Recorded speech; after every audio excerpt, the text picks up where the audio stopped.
Today, we put the hood on and the front bumper on. Not the rear though, because the rear is more shot than fucking JFK, but wow.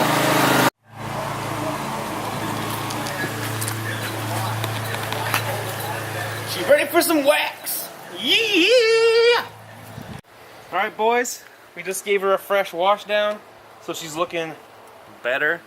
What are no those? rear bumper still. And the freaking silencers are, oh, these are feet. The silencers are out of there. So we're gonna start her up. Nice cold start for you guys. Oh.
I'm feeling pretty good about it, to say the least.